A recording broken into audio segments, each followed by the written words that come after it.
ప్రధానంగా వినిపిస్తున్న మాట. ఈ కేసుకు సంబంధించి ఇప్పటికే నిందితులు ఇచ్చిన స్టేట్మెంట్స్ ఆధారంగా విచారణ అయితే జరుగుతోంది. ఏం చెప్తారు? నమస్తే అండి. ఏబిఎన్ ప్రేక్షకులకు, మీకు ప్యానెల్లో ఉన్నటువంటి మిత్రులు రావులరెడ్డి గారికి, అలాగే అమర్నాథ్ అన్న గారికి గుడ్ ఆఫ్టర్నూన్. ఏదైతే ఇవాళ కాంగ్రెస్ పార్టీ అధికారంలోకి వచ్చిన తొలి రోజు నుంచి నేటి వరకు ప్రతిదీ కూడా పొలిటికల్ డైవర్షన్ పాలిటిక్స్ చేస్తా ఉంది. రాజకీయంగా అవకాశవాద రాజకీయాలు చేస్తూ, డైవర్ట్ పాలిటిక్స్ చేస్తూ కాలం ఎల్లదీసే ప్రయత్నం చేస్తుంది తప్ప ప్రజలకు ఇచ్చినటువంటి ఆ 420 హామీలు గాని, ఆ అబద్ధపు 6 గ్యారెంటీలు గాని అమలు చేసే విషయంలో చిత్తశుద్ధి లేదు. ఇప్పటి వరకు మా నాయకుడు 3 సార్లు విచారణకు హాజరయ్యారు. అడిగిన ప్రశ్నలే పదే పదే అడుగుతూ నిధుల విషయంలో జరిగినటువంటి అంశం చాలా స్పష్టంగా, నిధులు అన్ని కూడా పేపర్ మీద, తెల్ల కాగితం మీద రాసిన నల్ల గీతల్లాగా చాలా స్పష్టంగా ఎవిడెన్సెస్ ప్రొవైడ్ చేసినటువంటి ఉన్నాయి. ఎవరెవరికి మధ్య ట్రాన్సాక్షన్ ఎంత జరిగింది, మొదటి ఒప్పందం ఎందుకు తప్పించుకోవాల్సి వచ్చింది, రెండో ఒప్పందం తర్వాత నిధులు జిహెచ్ఎంసీ నిధుల నుంచి ఎందుకు మళ్లించాల్సి వచ్చిందో చాలా స్పష్టంగా 2 దఫలుగా జరిగినటువంటి వెరిఫికేషన్ లో ఆయన సమాధానం చెప్పిండు. ప్రస్తుతానికి 3వ దఫగా జరిగింది. 3వ దఫా కూడా విచారణ ఎదుర్కొంటా ఉన్నాం. మీరు 30 సార్లు విచారణకు పిలిచినా మేము ఎదుర్కోవడానికి సిద్ధంగా ఉన్నామని మా నాయకుడు ప్రకటించింది. ఇక్కడ హైదరాబాద్ యొక్క ప్రతిష్టను పెంచడంలో భాగంగానే హైదరాబాద్ కు ఏదైతే ఈ కార్ రేస్ రావడం వల్ల 700 కోట్ల నిధులు సమకూరి అనేటువంటిది మీరు కాదు, నేను కదండి, సివేల్ అనేటువంటి సంస్థ చాలా స్పష్టంగా తన సర్వేలో చెప్పడం జరిగింది.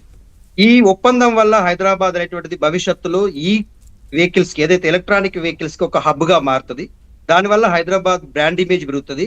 తెలంగాణ రాష్ట్రమే కాదు, మిగతా 29 రాష్ట్రాల్లో ఎక్కడ లేని వెసులుబాటు తెలంగాణ రాష్ట్రానికి ఉంటుందన్న ముందు చూపుతో మేము ప్రణాళికబద్ధంగా ఆ ఈ కార్ రేస్ అనేటువంటిది నిర్వహించడం జరిగింది. సో ఇప్పుడు భూతద్దంలో పెడుతూ మొన్న మా నాయకుడు కేసీఆర్ గారిని కాళేశ్వరం ప్రాజెక్టు విషయంలో ఏదో ఎంటర్టైన్మెంట్ ప్రోగ్రామ్ లాగా పిలిచి విచారణ చేసే ప్రయత్నం చేసిండు. రేవంత్ రెడ్డి గారికి నిజంగానే కాళేశ్వరం ప్రాజెక్టు పైన కావచ్చు, ఇవాళ జరుగుతున్నటువంటి ఈ కార్ యొక్క విచారణ విషయంలో కావచ్చు, ఏ డిబేట్ కైనా రావడానికి మన నాయకులు సిద్ధంగా ఉండమని చెప్పారు. ఏది కూడా అవగాహన లేకుండా, తెలంగాణ రాష్ట్రం పైన చిత్తశుద్ధి లేకుండా ఏది పడితే అది మాట్లాడుతూ తెలంగాణ ప్రతిష్టను దిగజారుస్తూ, నీళ్ల విషయంలో అక్కడ బనకచెర్ల ప్రాజెక్టు కడుతుంటే ఒక్క మాట మాట్లాడు. ఇప్పటి వరకు రేవంత్ రెడ్డి గారి నోటి నుంచి ఒక స్టేట్మెంట్ రాలేదండి బనకచెర్ల ప్రాజెక్టు విషయంలో. ఇవాళ ఈ కార్ రేస్ విషయంలో ఈ కార్ రేస్ విషయంలో బిజినెస్ రూల్స్ పాటించారా? ఇది మొదటి ప్రశ్న.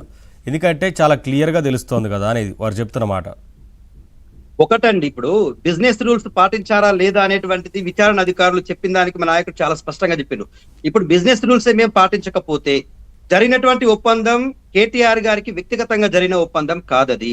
ఒక ప్రతిష్టాత్మకమైనటువంటి జిహెచ్ఎంసీ అనేటువంటి ఒక సంస్థతో జరిగింది.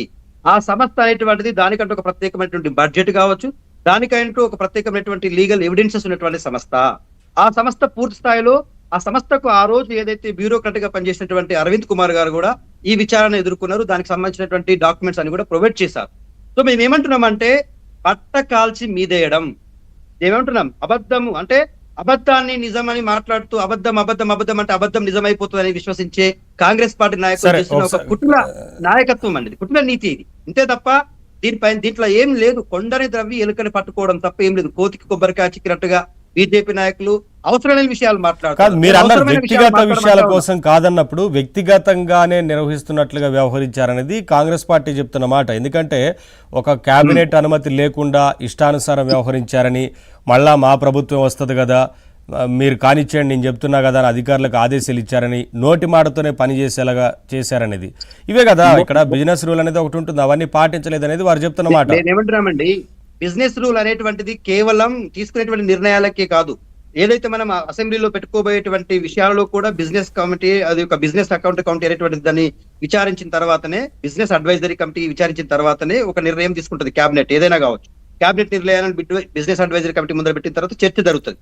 అయితే ఇది చివరి దఫాలో జరిగినటువంటి నిర్ణయం. మొదటి అగ్రిమెంట్ అనేటువంటిది క్యాన్సల్ కావడం, మాకు నష్టం వచ్చిందండి, మేము అనుకున్నంత మాకు రాలేదు దీంట్లో. అంటే ఈ కార్ రేస్ నిర్వహించడం వల్ల మేము వస్తాయనుకున్నటువంటి అడ్వర్టైజ్మెంట్స్ మాకు రాలేదు. మీకు వస్తాయనుకున్న నిధులు వచ్చినాయి కావచ్చు, మీరు హైదరాబాద్ నగరాన్ని విశ్వసించి నిధులు పెట్టారు కావచ్చు, 700 కోట్ల వరకు నిధులు మీరు సమకూర్చుకున్నారు కావచ్చు, కానీ మా సంస్థకు వస్తారటువంటి విషయంలో మాకు కొంత రాలేదు కాబట్టి మేము తప్పుకుంటున్నాం సార్. ఇంకోటి డిలే జరిగింది, తీసుకునేటువంటి నిర్ణయాలు ఆలస్యమైనని చెప్పేసి వాళ్ళు తప్పుకునేటువంటి ప్రయత్నం. ఇప్పటికి కూడా నిజంగానే రేవంత్ రెడ్డి గారికి హైదరాబాద్ నగరం మీద చిత్తశుద్ధి ఉంటే ఇది ఒక పెన్ను పోటుతో జరిగేటువంటి నిర్ణయం. క్యాబినెట్ ఏమో 2 నెలలకు ఒకసారి పెడతారు. గతంలో మా నాయకుడు 15 రోజులకు ఒకసారి క్యాబినెట్ సమావేశాలు పెట్టి నిర్ణయాలు తీసుకునేవారు. ఈ నాయకుడు వచ్చిన తర్వాత 2 నెలలు 3 నెలల వరకు కూడా సరే cabinet ఆ meetings విషయాలన్నీ లేకుండా కూడా డిస్కస్ మీరే చేద్దాం. ఒకసారి చెప్తున్నారు. అమర్నాథ్ గారితో మాట్లాడతాను. అమర్నాథ్ గారు మీరేం చెప్తారు? ఈ కేసు విచారణ జరుగుతున్న తీరు కావచ్చు, అలాగే ఇతర నిందితులు ఇస్తున్న స్టేట్మెంట్స్ ఆధారంగా, అలాగే ఇప్పటివరకు మీరు అబ్జర్వ్ చేసి ఉంటారు ఈ కేసు గురించి.